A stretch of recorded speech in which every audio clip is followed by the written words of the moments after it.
Saudara-saudara yang dikasihi Tuhan, pada kesempatan kali ini saya akan membahas tema tentang tugas dan panggilan orang percaya di zaman ini.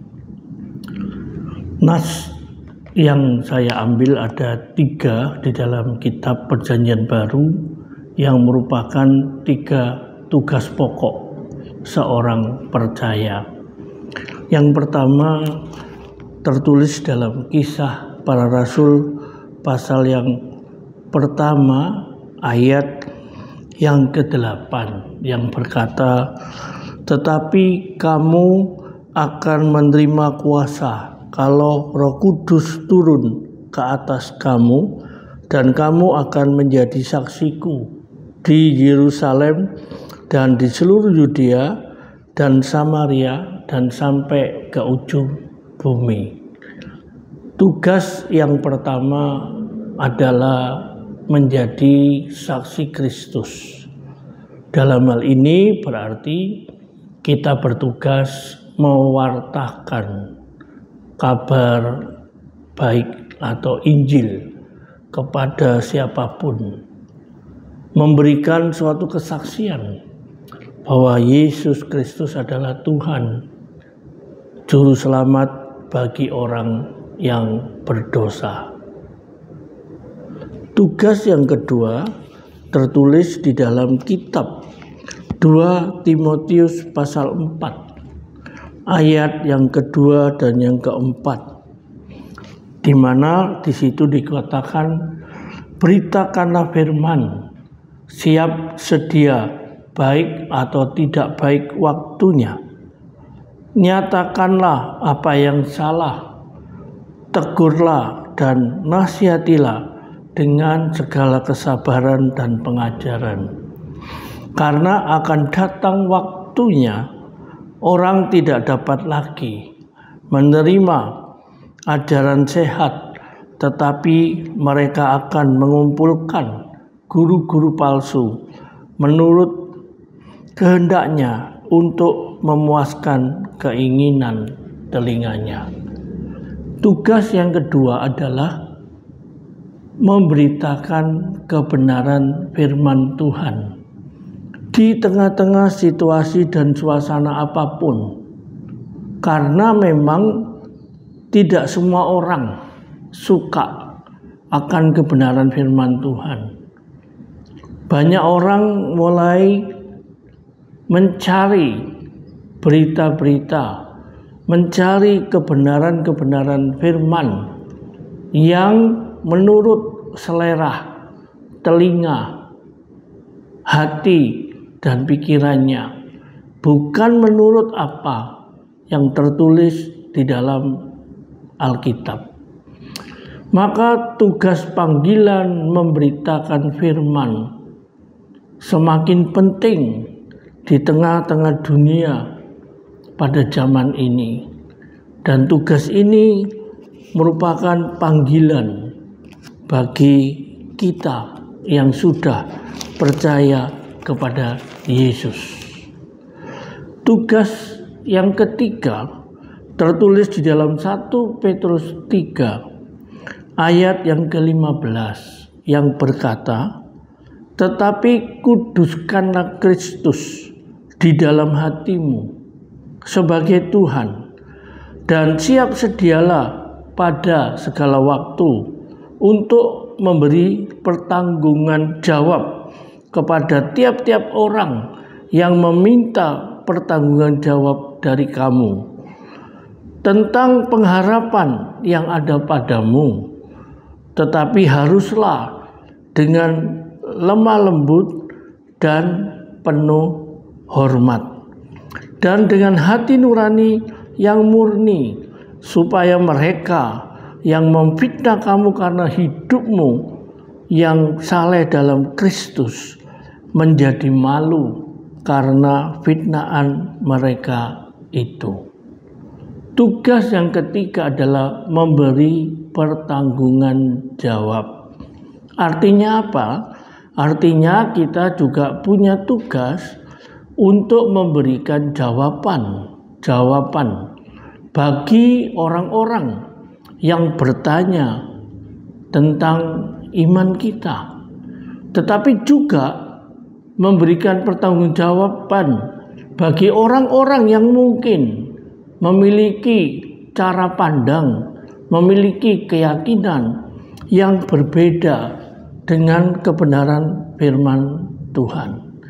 Sehingga tugas kita adalah bagaimana kita sebagai orang-orang yang meyakini kebenaran firman Allah, yang benar-benar meyakini bahwa Yesus Kristus adalah Tuhan, secara konsisten kita memberitakan apa yang kita yakini, kita memberitakan apa yang kita percayai, sehingga setiap jawaban, setiap hal yang tidak sama dengan kebenaran firman Tuhan dapat kita berikan tanggapan agar orang-orang tidak menjadi tersesat.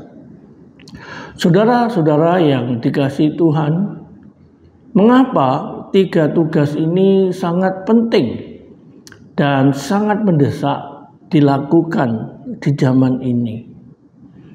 Karena secara jujur kita sedang berhadapan dengan segala situasi yang berubah begitu cepat. Adanya kemajuan teknologi digital, adanya YouTube, Instagram, dan lain sebagainya telah membawa banyak perubahan di tengah-tengah dunia kita, termasuk juga di dalam lingkup gereja yang Tuhan percayakan kepada kita untuk kita layani dan kita gembalakan. Kita sadar sesadar-sadarnya bahwa dengan teknologi yang begitu maju, dengan keadaan yang sedemikian rupa, akhirnya membuat banyak sekali orang-orang yang bisa saja membuat konten-konten, membuat pengajaran-pengajaran untuk mencari popularitas, untuk mencari sesuatu melalui apa yang mereka bisa lakukan. Sehingga disitulah kita menghadapi berbagai macam pengajaran. Apakah itu pengajaran yang benar sesuai dengan firman Allah, atau pengajaran yang menyimpang jauh dari kebenaran firman Allah?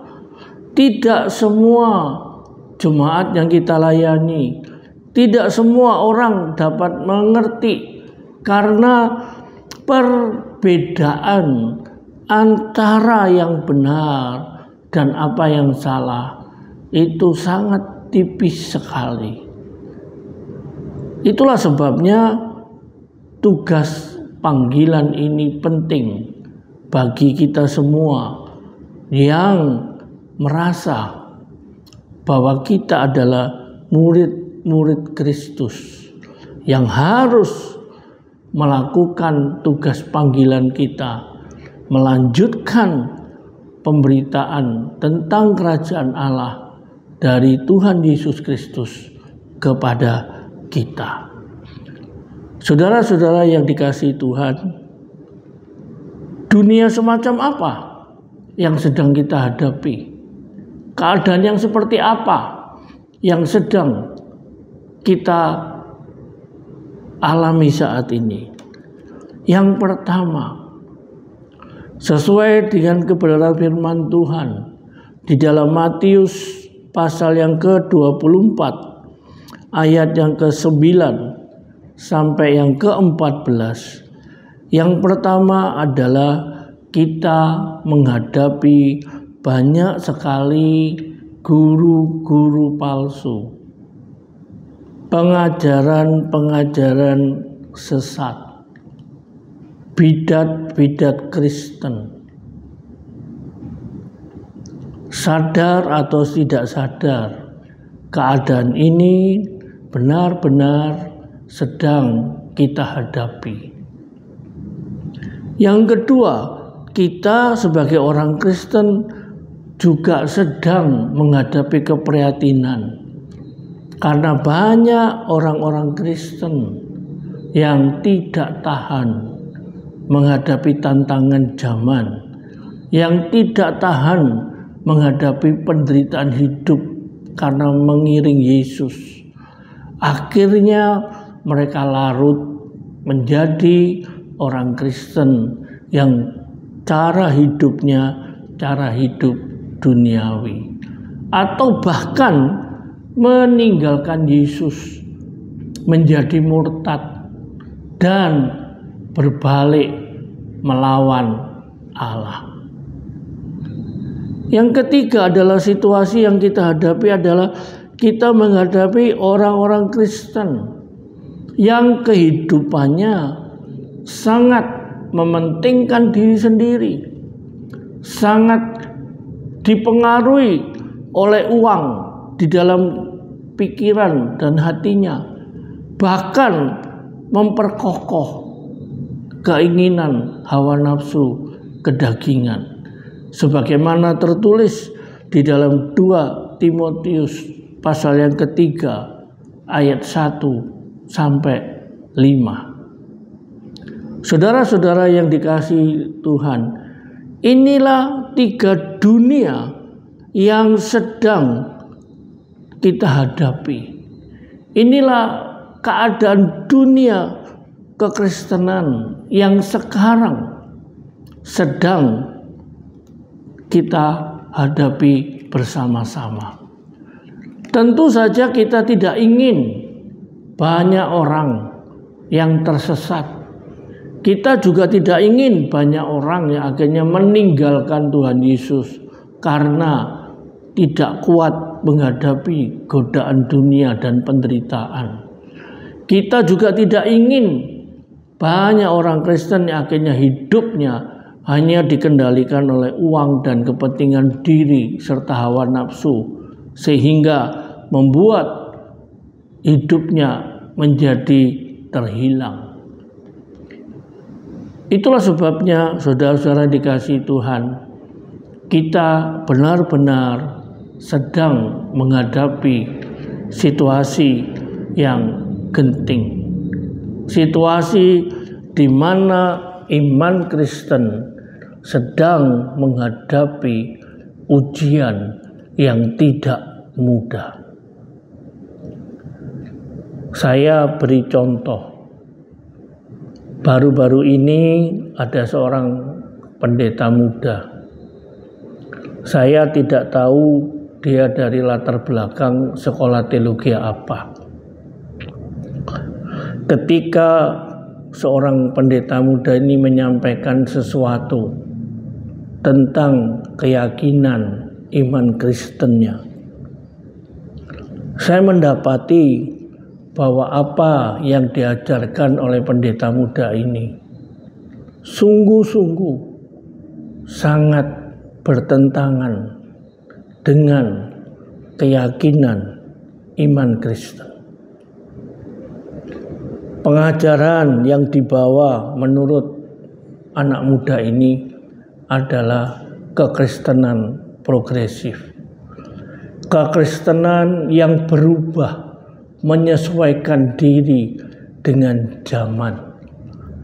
Nah, di dalam pengajaran yang disampaikan oleh pendeta muda ini, saya mendapati ada beberapa hal yang perlu kita kritisi. Yang pertama, ketika pendeta muda ini mengatakan bahwa siapapun manusia di dunia ini yang berbuat baik, yang berkelakuan baik, yang berkata baik, tanpa harus mengenal Tuhan Yesus, percaya kepada Tuhan Yesus, dia pasti masuk surga.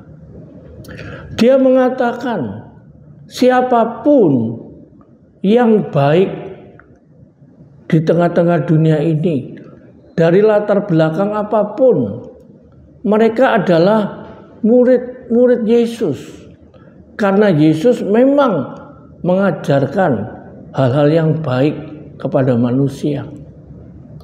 Bahkan pendeta muda ini mengatakan, orang yang baik tidak mungkin oleh Allah dimasukkan dalam neraka. Saya tidak percaya bahwa neraka itu diciptakan oleh Allah. Lebih lanjut, dia mengatakan, saya tahu Alkitab adalah firman Tuhan, diilhami, ditulis oleh manusia, tetapi saya tidak percaya bahwa kebenaran Alkitab itu berlaku absolut.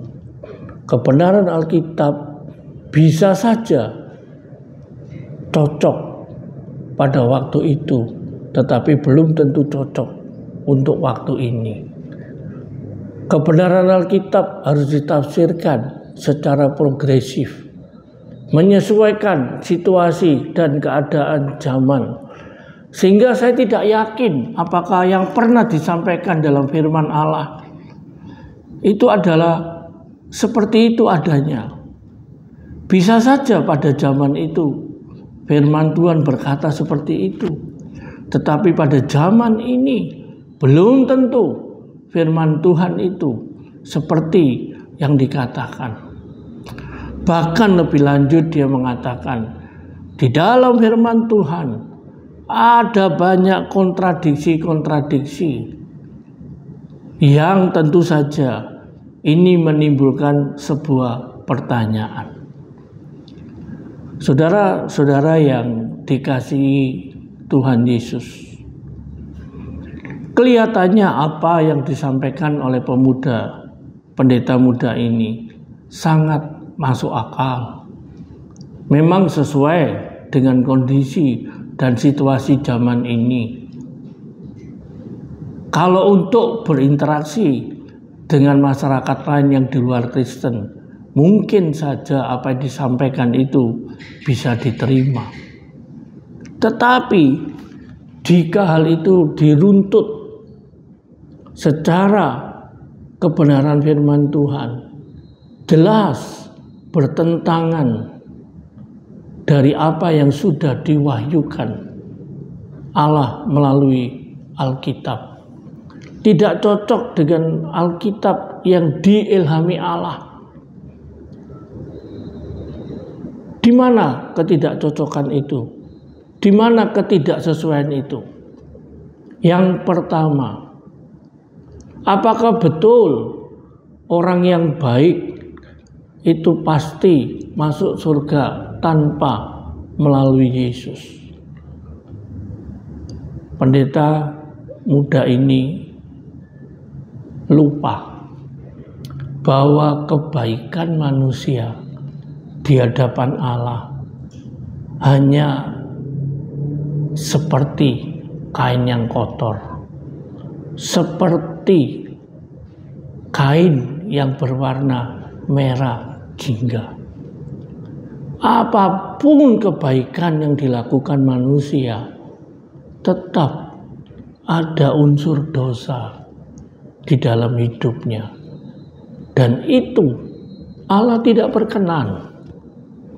Jikalau kebaikan saja dapat membawa orang masuk surga, maka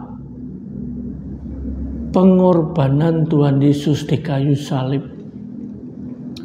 penebusan orang berdosa melalui darah salib Kristus, menjadi tidak lagi berharga dan dihargai oleh siapapun. Karena surat 1 Petrus berkata, kita ditebus dengan darah yang mahal, yaitu darah anak domba Allah yang tersalib di Golgota. Maka orang sebaik apapun tidak mungkin bisa sampai ke surga jika tidak melalui Tuhan Yesus Kristus.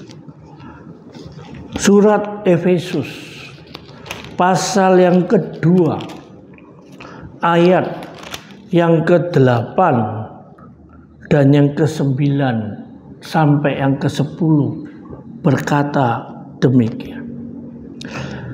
Sebab karena kasih karunia kamu diselamatkan oleh iman. Itu bukan hasil usahamu, tetapi pemberian Allah. Itu bukan hasil pekerjaanmu. Janganlah ada orang yang memegahkan diri. Karena kita ini buatan Allah, diciptakan dalam Kristus Yesus untuk melakukan pekerjaan baik yang dipersiapkan Allah sebelumnya. Ia mau supaya kita hidup di dalamnya.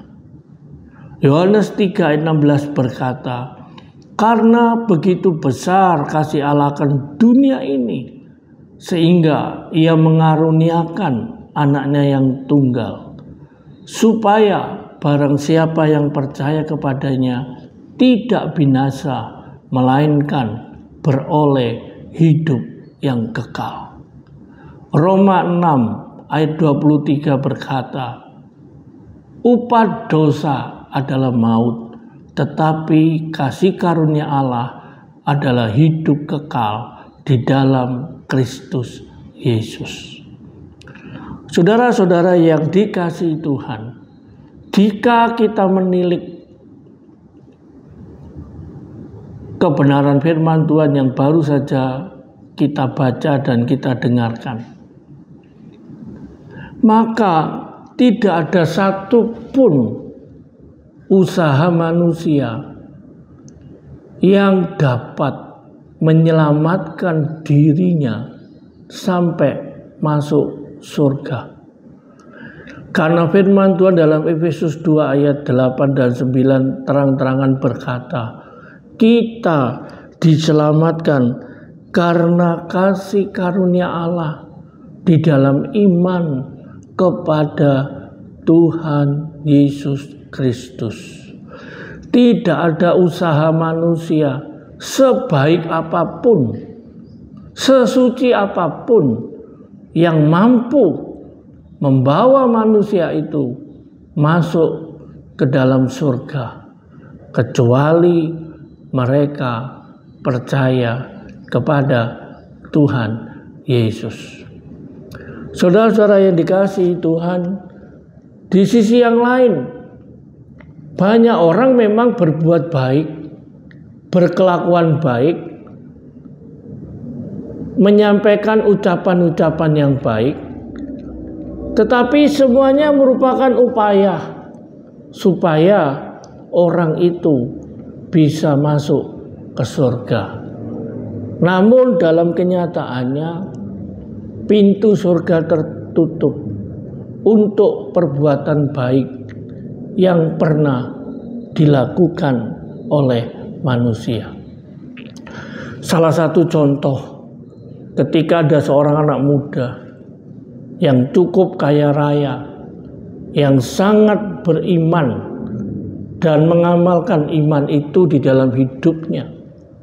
Anak muda yang kaya itu ketemu dengan Tuhan Yesus, dan anak muda itu bertanya, guru yang baik, perbuatan apakah yang dapat saya lakukan supaya saya bisa memperoleh hidup yang kekal? Tuhan Yesus berkata kepada anak muda ini, hai anak muda, sudahkah kau mendengar firman Tuhan? Hormatilah orang tuamu, jangan membunuh, jangan mencuri, jangan berzina, jangan berbuat dusta, dan jangan mengingini apapun yang dimiliki oleh saudaramu. Anak muda itu berkata, guru, sejak muda saya sudah melakukan semuanya itu. Apalagi yang kurang dalam diriku. Yesus berkata, hai anak muda, jika engkau ingin memperoleh hidup yang kekal, dan apa yang kau lakukan itu sudah baik di mata Tuhan, namun ada satu yang kurang. Jualah semua hartamu dan bagikanlah kepada orang miskin, lalu ikutlah aku, maka engkau akan beroleh hidup yang kekal. Saudara dikasihi Tuhan, melalui peristiwa itu Yesus ingin mengatakan, orang melakukan kehidupan beragama sebaik apapun tidak akan bisa sampai ke dalam hidup yang kekal, kecuali orang itu mau meninggalkan semuanya, membuang semuanya, dan hanya ikut dan percaya kepada Yesus. Dengan demikian, apa yang disampaikan oleh pendeta muda dalam keyakinan Kristen progresif jelas tidak sesuai dengan kebenaran firman Tuhan. Kita orang-orang yang percaya di dalam Kristus, seperti katakan di Efesus 2 ayat yang ke-10, kita memang diciptakan oleh Allah menjadi manusia yang serupa dan segambar dengan Allah. Tentu saja sebagai manusia yang serupa dan segambar dengan Allah, pasti oleh Allah dirancang untuk kita melakukan kebaikan-kebaikan.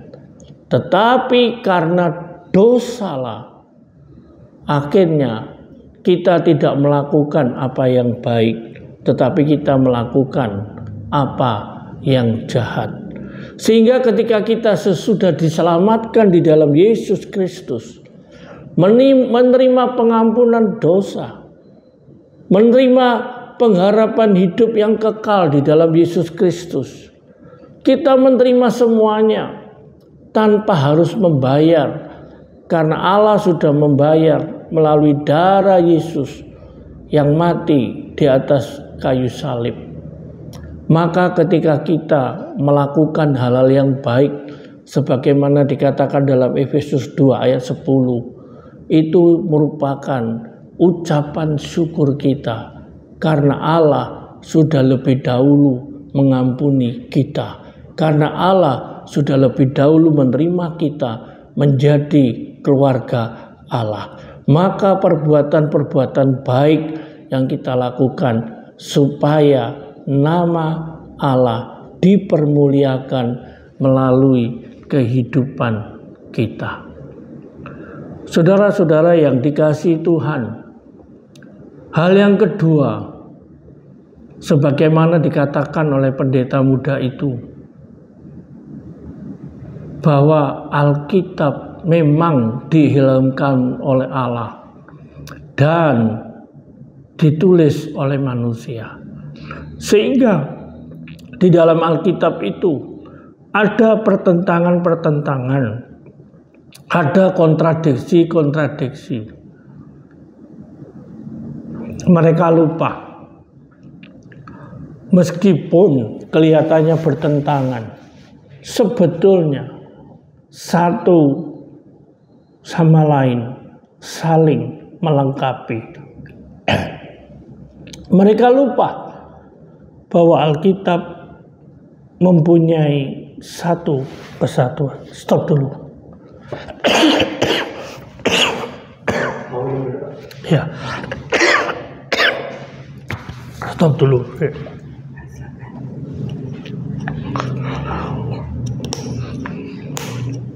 Bisa ya?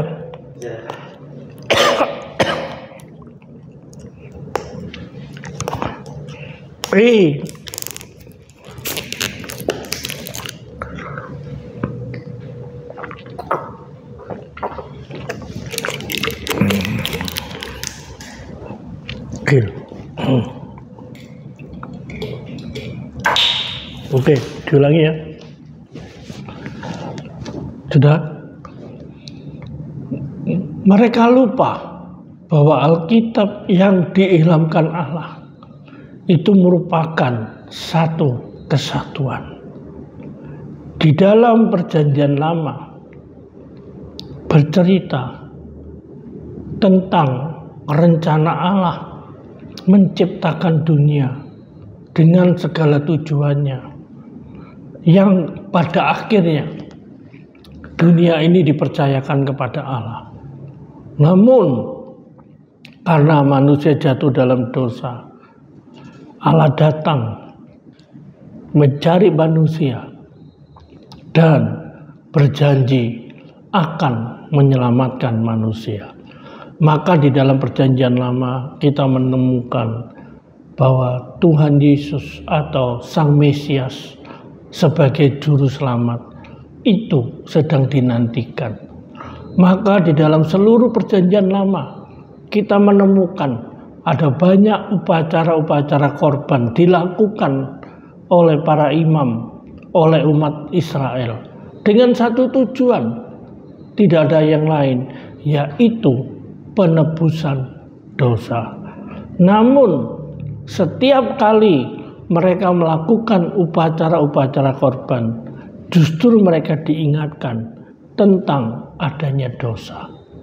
Di dalam Perjanjian Baru, ketika segala upaya manusia untuk menggenapi hukum Taurat itu gagal, maka Allah datang ke dunia menjadi manusia di dalam Yesus Kristus.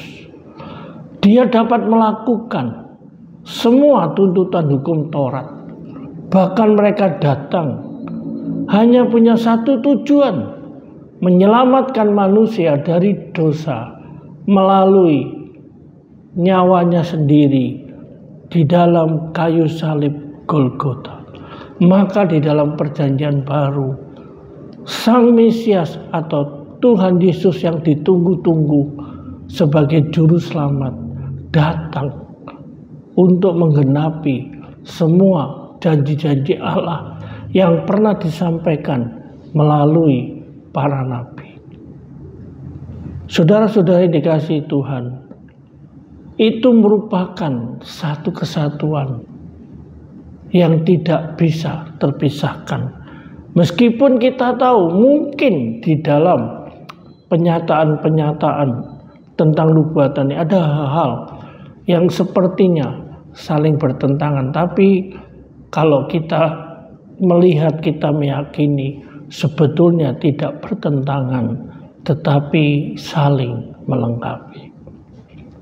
Kedua, Alkitab mempunyai satu keunikan, adanya satu kesatuan standar moral yang sama, baik di dalam PL maupun di dalam PP. Tidak ada yang namanya dosa besar, dosa kecil. Semua dosa sama di hadapan Allah. Dan ada satu standar moral, siapapun yang berbuat dosa pasti mendapatkan upah kematian. Tetapi bagi siapa yang percaya kepada Yesus Kristus dan menerima anugerah Allah, pasti mendapatkan kehidupan yang kekal. Allah memang menciptakan neraka dengan tujuan untuk menghukum mereka yang tidak percaya kepada Allah, kepada mereka yang berbuat jahat, kepada setan dan iblis yang sudah mencuri kemuliaan Allah, dan kepada orang-orang yang tidak mempercayai Allah. Maka neraka memang diciptakan Tuhan untuk mereka. Tetapi kehidupan kekal itu diberikan kepada siapapun yang mempercayai Tuhan Yesus Kristus.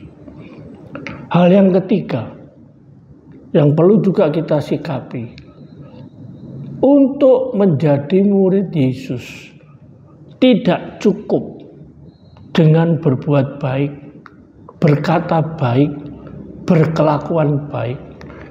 Untuk menjadi murid Yesus, seseorang harus percaya kepada Tuhan Yesus, datang kepada Tuhan Yesus, dan memberi hidupnya sepenuhnya untuk mengikuti pengajaran-pengajaran Tuhan Yesus. Karena Tuhan Yesus pernah berkata, bukan kamu yang memilih aku, tetapi akulah yang memilih kamu. Artinya apa? Tidak semua orang baik bisa menjadi murid Yesus. Dan tidak semua orang baik disebut murid Yesus. Murid Yesus adalah mereka-mereka yang memang dipanggil, mereka dipilih, mereka ditetapkan, mereka diajar oleh Tuhan Yesus, dan akhirnya mereka diutus untuk melakukan tugas-tugas yang diberikan Tuhan Yesus kepadanya. Menjadi murid Yesus berarti memiliki relasi yang dekat dengan Yesus, memiliki kehidupan yang serupa dengan Yesus. Maka kalau pendeta muda itu berkata, siapa saja dari latar belakang manapun, asal berbuat baik, dia adalah murid Yesus. Itu sungguh-sungguh tidak sesuai dengan apa yang firman Tuhan katakan. Saudara-saudara yang dikasihi Tuhan, ketika kita berbicara tentang perbuatan baik yang dihubungkan dengan keselamatan, ketika kita berbicara tentang perbuatan baik yang dihubungkan dengan pribadi Yesus, kita harus hati-hati. Kita tidak boleh gegabah. Meskipun kita berbicara dengan umat lain yang mungkin tidak seiman dengan kita, jangan sampai kebenaran yang sudah dinyatakan Allah di dalam Yesus Kristus, di dalam firman Tuhan, akhirnya kita korbankan demi menerima orang lain di hadapan kita, dan kita diterima oleh orang lain. Dan ini sungguh-sungguh tidak sesuai dengan kekristenan. Itulah sebabnya banyak orang yang mencari pertanggungjawaban kepada orang Kristen. Banyak orang yang mencari pengharapan yang dimiliki orang Kristen karena mereka memang merasa ada sesuatu yang berbeda di dalam iman Kristen. Oleh sebab itu, saudara-saudara yang dikasihi Tuhan, marilah kita laksanakan tugas panggilan ini dengan sungguh-sungguh. Kita membentengi jemaat kita, anak-anak muda kita, supaya mereka tidak tersesat dengan pengajaran-pengajaran yang baru. Kristen progresif, sebagaimana dikatakan oleh Rasul Paulus dalam Galatia 1 ayat yang ketiga, mereka termasuk Injil palsu. Mereka termasuk memberitakan Yesus yang lain yang tidak sesuai dengan Injil. Kiranya kita tidak terjebak dan terpesona dengan apa yang disampaikan oleh pendeta muda itu, tetapi kita tetap teguh berpegang kepada kebenaran firman Allah. Karena 2 Timotius 3 ayat 16 berkata, Alkitab diilhamkan Allah, memang bermanfaat untuk mengajar, untuk menyatakan yang salah, untuk memperbaiki kelakuan, supaya setiap orang yang membaca Alkitab diperlengkapi untuk melakukan hal-hal yang baik yang dikehendaki oleh Allah. Amin.